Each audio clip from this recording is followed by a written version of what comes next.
জাদু, মেঘের দেশ, শুধু মেঘ, চারিদিকে শুধু মেঘ। এই তো জাদুকে দেখাও। এই একটা বোকা ছোদা। তো হোয়াটসঅ্যাপ গাইস, এই ভিডিওটা অনেক দিন আগে ছাড়ার কথা, কারণ আমি কোনো একটা কারণে আমি ছাড়তে পারিনি। আর এই ভিডিওটা অনেক বড় হতে চলেছে। তো প্রথম পার্ট আমি দেখাবো যে আমরা কিভাবে পারশনাথ মন্দিরে গিয়েছিলাম। তো তোমরা প্রথম সাইডটা দেখেই বুঝতে পেরেছো যে আমরা কোথায় যাচ্ছি, পারশনাথ মন্দিরে। কিন্তু দারুণ ভিউ আর সেই লেভেলের মজা। আমরা হঠাৎ মাত্র এই প্ল্যানটা হয়েছিল, আর অজয়ের শরীরটা খারাপ হয়েছিল, সেই অবস্থা ওকে আমি ধরে নিয়ে চলে গেছিলাম। তো ওখানে দেখতে পাবে যে ওর অবস্থা কেমন হয়ে গেছিলো।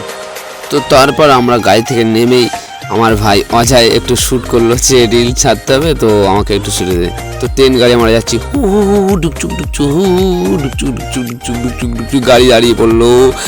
তো তারপর আমরা রাস্তা যাওয়া শুরু করলাম। তো সবাই নর্মাল পথটা ইউজ করছে ঘুরে ঘুরে, আর আমরা শর্টকাট নিচ্ছি। কিন্তু এই শর্টকাট আমাদের এত পরিমাণে ভয়ানক দেখাবে যে আমরা ভাবতে পারিনি। শর্টকাটটা এত প্রবলেম যে কেউ শর্টকাটে আসতেই চাচ্ছে না। তো আমরা রিস্ক নিয়ে চলে এসেছি। তো আমি উঠে গেছি, এখন ভাইপো উঠছে উজ্জ্বল। তো চলো তারপর আমরা আরও আগিয়ে যাই। तो देखो हमारे साथ एक दोस्त मिल गया, एक हल्का सा पतला सा पतलू और एक मोटा सा मोटू। दोनों जा रहे हैं, बाय बाय टाटा। हम भी जा रहे हैं अपने रास्ते, वो जा रहे हैं उसके रास्ते। তো তারপর আমরা কিছুক্ষণ হাঁটার পর আবার একটা টার্নিং দেখলাম যে বাগান দিয়ে উপরে যাচ্ছে। তো সেই রাস্তা আমরা চুজ করে নিলাম। তো একবার নিচে একবার উঁচু, এরকমই হচ্ছে রাস্তা বেশিরভাগ। তো দেখতে পাচ্ছ পাথরে ভরা। তো ওরা দুটো যেতেই চাচ্ছিল না, জোর জবরদস্তি ওদেরকে আমি এই পথটা নিয়ে যাচ্ছি। আর বারবার বলছিল যে হারিয়ে না যায় দেখিস ভাই। আমি বললাম হ্যাঁ চিন্তা নেই। আরে ভাই একটুকু রাস্তা হারিয়ে যাব। আর নিচে অনেক মেয়ে ছেলে আরও অনেকে আসছিল, তো তারা পৌঁছাতে পারেনি। আমরা আগিয়ে যাচ্ছি সোজা। আর এ তো সামান্য কিছু, কারণ আমি যখন বাড়ি ফেরার সময় না ওদের থেকে একটু আগে যাওয়ার চিন্তা ভাবনা করেছিলাম। আর এমন একটা জায়গায় ফেঁসে গিয়েছিলাম, সত্যি একদম পুরো অসাধারণ। আর হারিয়ে গিয়েছিলাম। তো তোমাদেরকে সেটাও দেখাবো পার্ট 2-তে, আমার আসার টাইমটা, এখন যাওয়ার টাইম। তো ওরা একটু রেস্টে আছে। সত্যি বলতে আমার সেরকম কষ্ট হয়নি ঘুরতে গিয়ে। আরও তো আমি আনন্দ পেয়েছিলাম, মজা পেয়েছিলাম সত্যি বলতে। তো এখানটায় সব কিছু সুবিধা আছে। তো দেখতে পাবো অনেকে বাইকে করে পৌঁছে দিচ্ছে যারা যেতে পারছে না, বা যারা হেঁটে যেতে চাচ্ছে না। যেমন ওই মহিলাটা ওই বাইকে উঠে গেল। তো আমাদের অজয় ভীষণ শরীর খারাপ অবস্থায় এখানে এসছে। তো চলো ওর কাছ থেকে কিছু শুনি যে ও যেতে পারবে কিনা। আধা ঘন্টা হলো না আমরা হেঁটেছি। হ্যাঁ 15 থেকে 16 মিনিট হয়ে, তাই আমরা এরকম অবস্থা চলে যাওয়া যায়। গাইতে আমাদের অবস্থা ঢিলা, এসে আমাদের অজয় দাদা, দেখা যাক দাদা যেতে পারে কি। दादा কিছু বলতে चला जाएगा। हैं? अब हम चला जाएगा, नहीं चला तो जाओगे वहाँ पे, तुम सही रह पाओगे, मर तो नहीं जाओगे। ऊपर के जाके सो जाएंगे ठीक, तभी ठीक। मंदिर पे। देखते हैं। अब हम नीचे आ गए बहुत ऊपर से, अब हम जाएंगे ऊपर। তো যেতে যেতে আমরা অনেকটা উঁচু উঠে গেছিলাম, আর এখন বৃষ্টি শুরু হয়ে গেছিলো। তো আমরা ছাতি ইউজ করেছিলাম, আর অজয় রেনকোট পরে একদম জাদু হয়ে গেছিলো। তো এখানে একটা ঝর্ণার আওয়াজ হচ্ছে, সেটা শুনে ভালো। ওই রকম লাগছে। তো একটু রেস্টের পরে আমরা অনেকটা দূরেই চলে এসেছিলাম। তো আর কিছু দেরিতে আমরা পৌঁছে যাব সেই জায়গায় যেখানে আমরা আসতে চলেছি। पहाड़ आ गया, सूरज के बिना जादू का पहाड़। এই তো জাদু, মেঘের দেশ, শুধু মেঘ, চারিদিকে শুধু মেঘ। এই তো জাদুকে দেখাও। এই একটা বোকা ছোদা।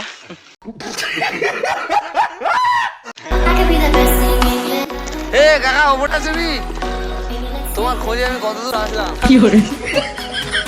তো কাকাটা হলো এক বাঁদর যে গাছে বসছিল, তার সাথে কথা বলছিলাম। তো চলো এখানে কি বলছে শোনো। কোথায় উঠেছি আমরা, এখন আছি 5000 ফুট। डिप्रेशन, मैं डिप्रेशन में रहता हूँ हमेशा। अब भी मैं डिप्रेशन में हूँ, माँ कसम। 4000 ফুট। আরে এই এটা হচ্ছে তোর বন্ধু।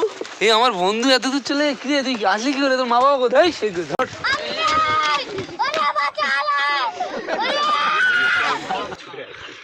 ওর বাবা মা ছুটে এসে আমার বলবে আমার ছেলেদের ডিস্টার্ব করছে কেন।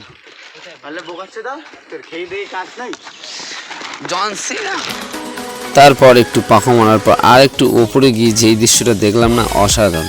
এই যে সেই দৃশ্য, তো সেই লেভেলের ভিউ লাগছিল। আমার অতটা ক্যামেরা ভালো না, সেই জন্য ঠিক মতো ভালো ভিউ আসেনি। তো তোমরা দেখো।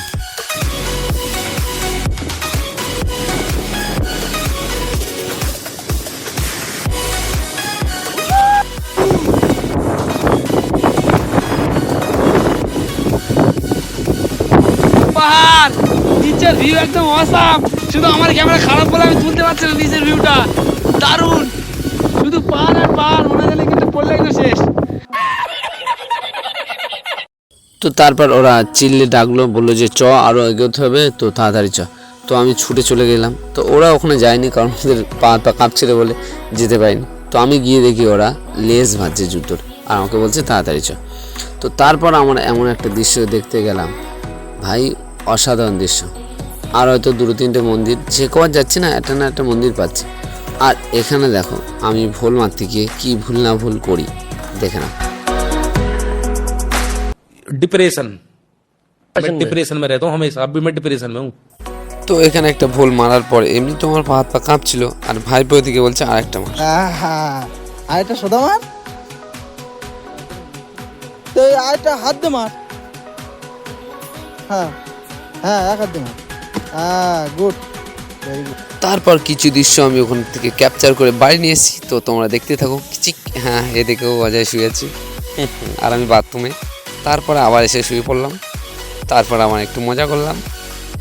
তারপর আমাদের টুকটাক ফটো ডিসুম ডিসুম ফুসুম স্কিম ফুসুম সুকুম ফুসুম যাওয়ার সময়, তারপর বন্ধুদের সাথে, তারপর ফুসুম, তারপর ফুসুম।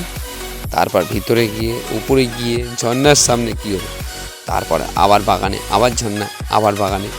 তুমি এবার অজয়ের হিন্দিটা শোনো। ये जो व्यू है ना, ये लाखों करोड़ों रुपया देने से नहीं मिलता। দেখা যাচ্ছে না। চলো, এই তো হলো মন্দির। চলে এসেছি মন্দিরে। তো তারপর ভিজতে ভিজতে আরও একটা মন্দিরে চলে এসেছি, যেটা নিচের দিকে। এবার এখান থেকে আমাদের আবার উপরে উঠতে হবে। তো এই মন্দিরটা হলো জল মন্দির, যেটা শুনলাম ওখানে আশেপাশের লোকদের কাছ থেকে জিজ্ঞেস করে। তো দারুণ দৃশ্য আর হেভি সুন্দর জায়গা।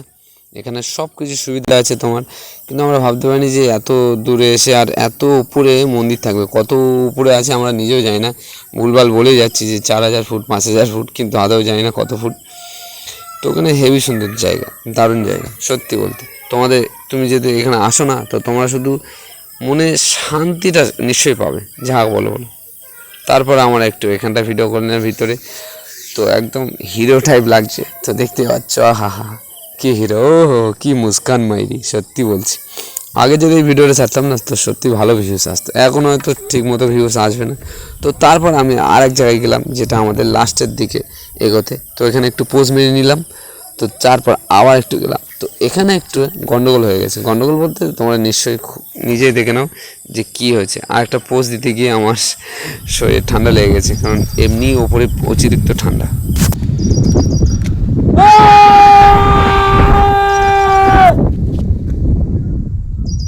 রাজকুমার। তো তারপর ফাইনালি আমরা মেন রাস্তায় চলে এসেছি, যেখান থেকে আমাদের মন্দির কিছুটা দূরে।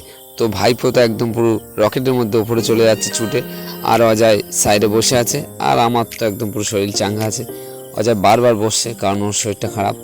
তো তারপর উপর দিয়ে যে ভিউটা দেখো, মন্দিরে হয়তো তুমি মূর্তির দর্শন পাবে না, কিন্তু ওখানে যে শান্তিটা আর যেই আনন্দটা পাবে না, সেটা হয়তো তুমি অন্য জায়গায় পাবে না। দারুণ দৃশ্য আর দারুণ শান্তি, মনটা একদম পুরো হালকা হয়ে যাবে। আর সেই লেভেলের জায়গায় জায়গায় মন্দির দর্শন পাচ্ছি। আর অত কিছু দেখার কিছু ছিল না উপরে গিয়ে, কিন্তু আসার সময় যা যা দেখলাম না, সেই লেভেলের ভিউ। আর আমি এখন উপরে পুরো টপে আছি, এখান থেকে ভিডিও করছি। চলো ভাইপো কি বলছে। इधर आ काका।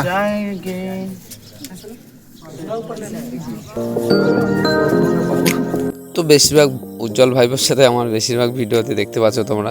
আর এই হলো আমার ভাইপো। তো টুক করে একটা ফটো তুলে নিলাম। তো তারপর আমাদের ব্লগ এখানে শেষ করব কিছু ফটো দিয়ে। তো নেক্সট পার্টের জন্য তোমরা কমেন্ট করো, আমি নেক্সট পার্ট নিয়ে আসবো। আমরা আসার সময় কী কী হয়েছিল, ভীষণ ভয়ানক জায়গা হয়েছিল, সেগুলো তোমাদেরকে বলবো। রাধে রাধে, জয় শ্রীরাম, বাই বাই।